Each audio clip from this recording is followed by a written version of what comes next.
Hello, and welcome to the Sunday meditation at the Light Institute of Galisteo and the Nijoni Institute, the Sanctuary of Light.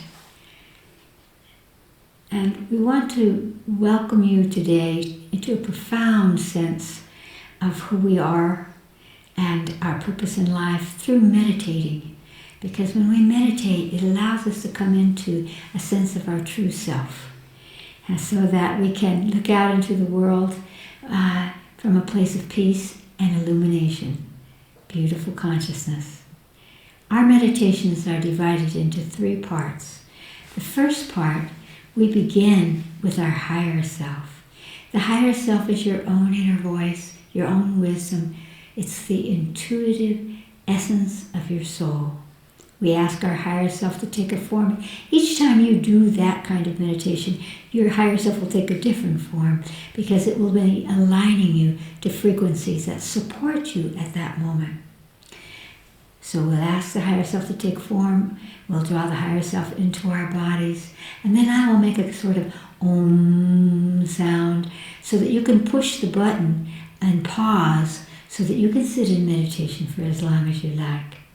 And then in the second part of the meditation, we practice the art of radiance by drawing in from the cosmos a beautiful beam of white light through the top of the head, down into the solar plexus, the stomach area. This is the center of our emotional body. So when we bring white light down and through that and out into the world and back into the cosmos, we are clearing away the squeezing or the tightness or the illusions that we have emotionally. And right in doing that, we begin to heal ourselves, to expand, to allow ourselves the freedom to be who we truly are. Another pause, and you can just continue to draw the white light in, extend it out, reach up, draw it down, and just continue doing that. And you will find that that really quickens your frequency and brings you a lot of peace. Then in the third part of the meditation, each week people send in a suggestion of how they would like for us to use our consciousness out into the world. This week is Halloween around the world. And Halloween is really about the Eve of Hallows, which in the old languages meant that purity, the saints, the divine, the saints.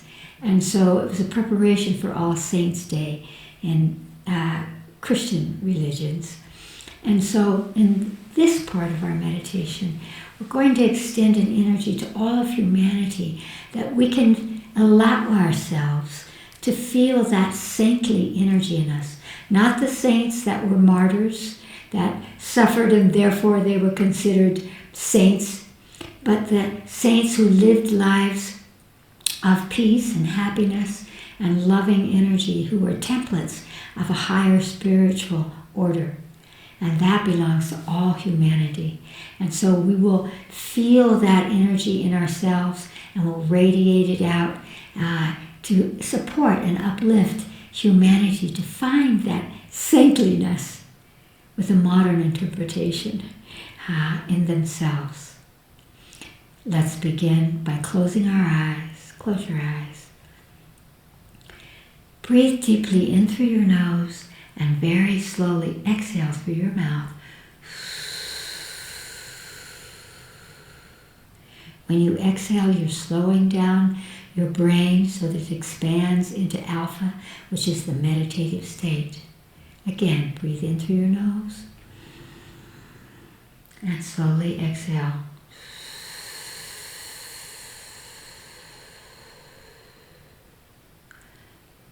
And now ask your higher self, your own inner voice, your own wisdom, the intuitive essence of your soul, to take a form for you. It could be a light or a being, a tree, an animal, even an equation. Just ask now and take the first flicker that comes to you and hold it in your consciousness. Higher self, take form.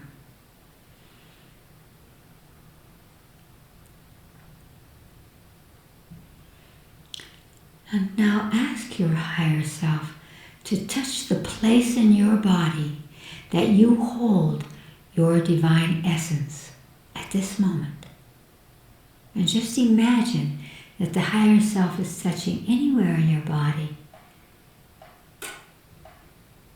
And then begin to breathe in through that touch so that you're drawing your higher self in through that point and into your body.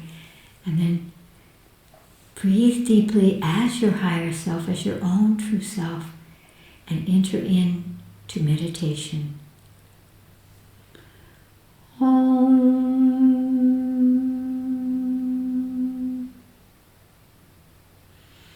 Breathe deeply into your body and reach up with your consciousness and imagine the flow of light through the cosmos and pull down to you a beautiful beam of white light down through the top of your head, down into your stomach, your solar plexus. Feel that light flow down there, and then imagine, like a flashlight, that you were turning that on and lasering the white light out from you, out through your auric field and out into the world, and then back up into the sky, so that you complete this arc of breathe in, draw the white light down, exhale, laser it out across the planet and back into the sky. And just continue that process as it deepens your meditation. Om.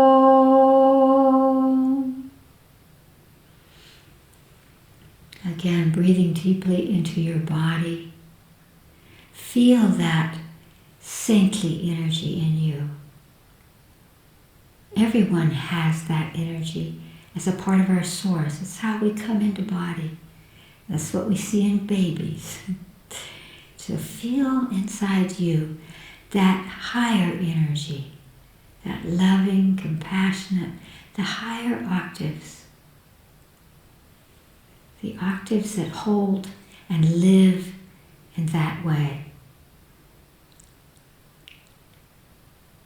And now bring all of humanity into your mind's eye and ask humanity what frequency of light they need from you to allow themselves to know that they hold within them a part of that saintly, divine, beautiful energy that represents the highest of humanity. See what color comes to you that you get from humanity.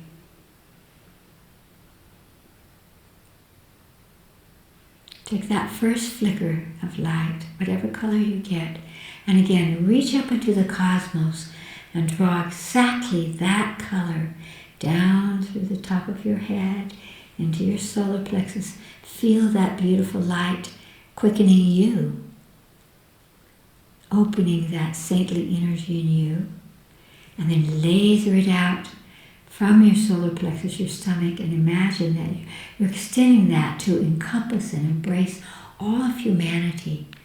That all of humanity feels as if we belong to sainthood, that we are part of that kind of template, the highest capacity of living. And again, just allow that color to come through you and extend it out to humanity until you feel a shift. Maybe you feel a lifting of humanity or an expanding or a sense of peace in humanity. All of these things come with that kind of conscious focus of goodness that each and all of us have within ourselves.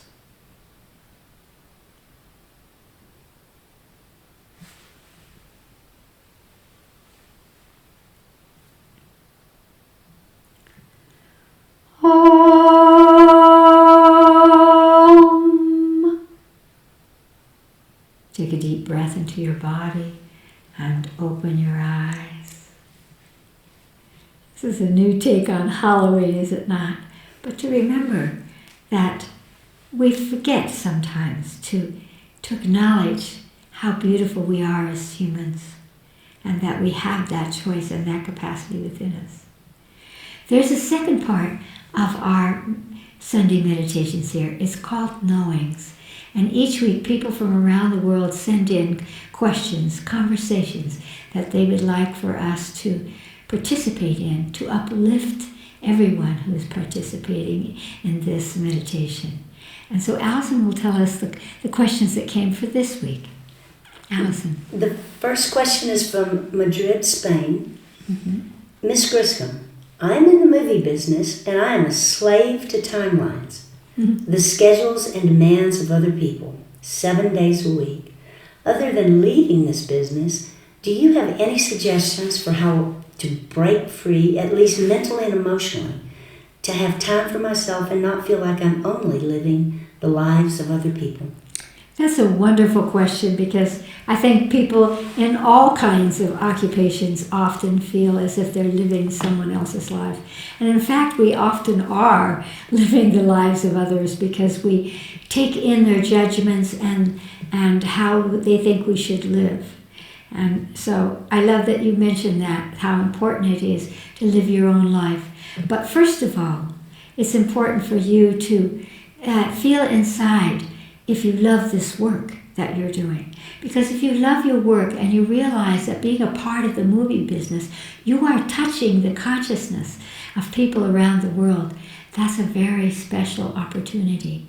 And so you want to hold that. You want to hold that as something that you're grateful for. And if you feel grateful for that, then the time that you put in becomes different for you. It becomes this opportunity to sense a purpose, a life purpose in you. And this is very important.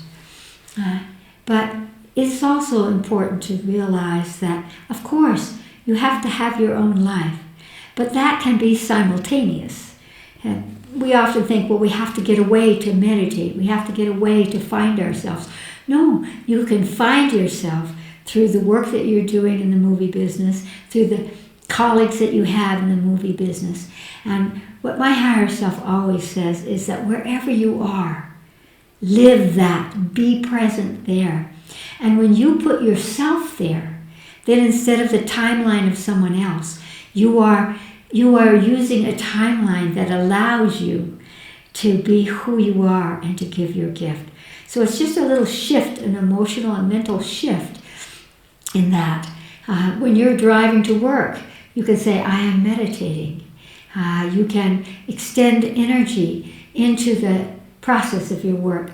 And that will help you to feel as if it's not about the hours or the minutes, but it's really about where you hold your consciousness. What are you doing with your life? And so, just as we did a minute ago in our meditation, sending light so that people could feel that saintly or that good energy in them. If before you go to work, you are sending a color, what color does this movie or my colleagues need from me at this moment? And then draw that in from the cosmos and extend it out from them. You'll begin to feel as if, instead of that separation, that they're keeping you from being you, that this is how you are you. That you participate in having everything be graceful. When we contribute to life, it's more filled with grace and peace and ease, and that will give you that sense of ease, so that it's not that concept of, if I could just get away and have a moment to myself. One of the things that I learned is that I could have a moment to myself, surrounded by people, surrounded by, you must do this, you must do that, because it's a place of consciousness. So when we expand our consciousness, we always know that we are the source of that energy. And in feeling that, it's easy for us to actually find that time can do our bidding. I remember years ago, when I was, many years ago, let me see, probably close to 50 years ago, I was learning some techniques about consciousness. And one of the things that was there was about actually playing with time. So that time is not pushing you, get there, be there, do it now, but rather you can stop time. And you really can. In your mind, you simply have that sense that time stops. We all know that when we're having a good time, it does seem as if time stops. Where did the time go? Here we were having such a wonderful time. You can use consciousness to feel that time expands so that you have all the energy and the space that you need to get done whatever needs to be done. And then when it's time to go, you can quicken time. You really can. And so contemplate these points of reference and know that you don't have to struggle in your life, but you have to choose and say, I love this, I want to do this, or I don't. Great love to you. Allison? The second question is from Hong Kong. I have a question. My beloved forest near my home is under destruction. Gigantic trees are being made in pieces. I feel powerless. What can I do? We organize groups with no avail. It is heartbreaking. Absolutely it is, especially at a time on this planet when we need every tree, especially the ones that have been there as great beings for so long. Two things come to my mind. One is that you could gather that group that you got together who were unable to change the corporations or the businesses or the government who were cutting down the trees, and you could put in a project. You could create a project of replanting the trees by incorporating governmental funds and businesses and local people to get together and replace the trees. Because even those that are cutting down the trees must wonder, well, let's grow some more trees so we can cut them down again. So whatever their thought forms are, you could participate in the renewal of energies, because trees are essential to the oxygen that we need and to clearing the air for us. The other thing that came to me is, because you have the consciousness to know that the trees are important, would you allow yourself and your friends to begin to educate people, have meetings, and talk about what trees do and plants do, so that people can begin to honor the flora and the fauna of our world. And you may think, well, I don't have a degree as a teacher. You don't need that. There's so much information that you could bring forward to give, and to me, even perhaps do presentations in schools. There's so many ways that you could begin to uplift the consciousness of humans to embrace how important it is to have trees. I myself have a project asking UNESCO to make all of the rainforests into heritage sites. So we can begin at the ground level, even a small thing with a few friends. And another part of that on a spiritual level is to go and bless the trees that are being cut down, or to bless the ground so that the ground will grow new trees by giving your energy there. I think that that's very, very important, because trees do listen to us, just as we can listen to them. So if you could apologize for the trees.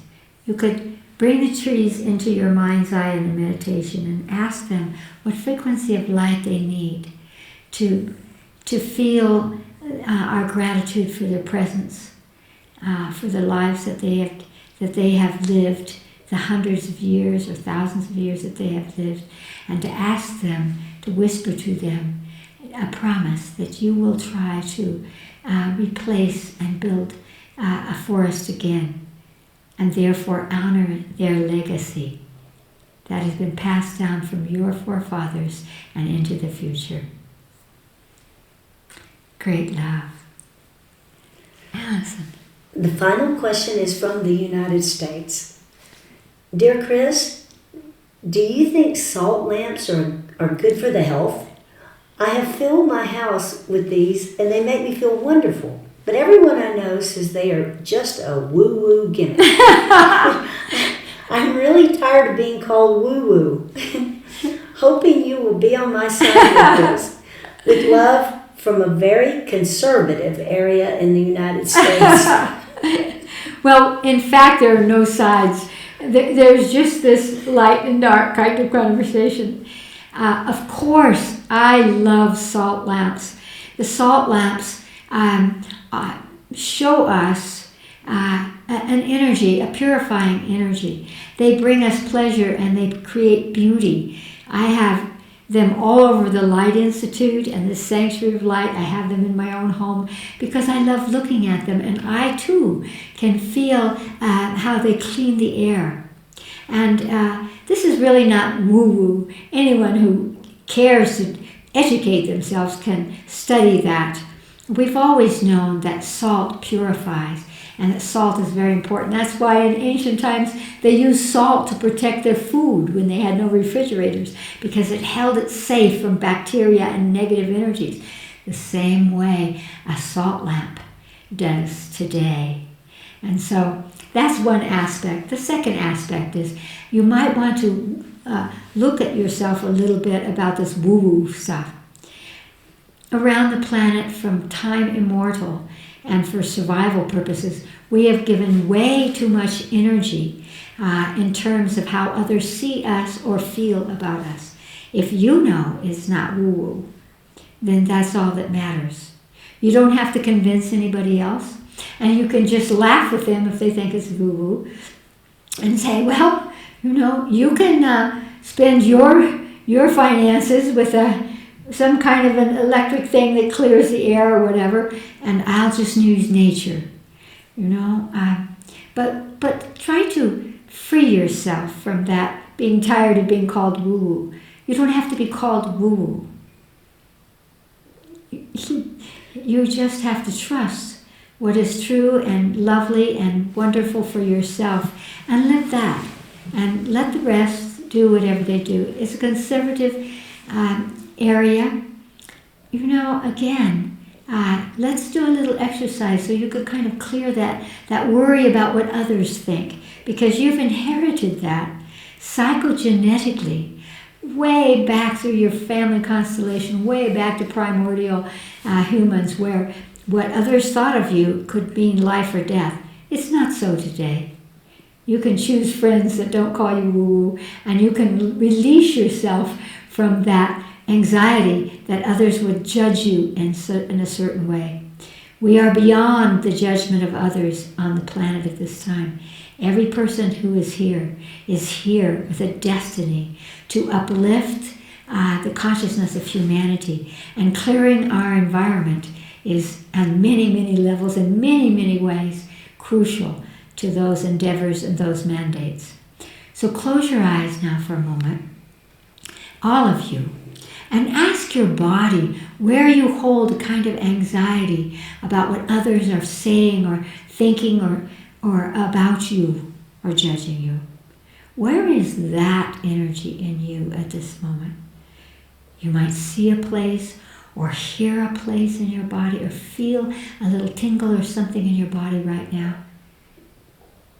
Do it now. Find a place, imagine it, where you're holding that anxiety to be approved of or to be loved or accepted or to be agreed with.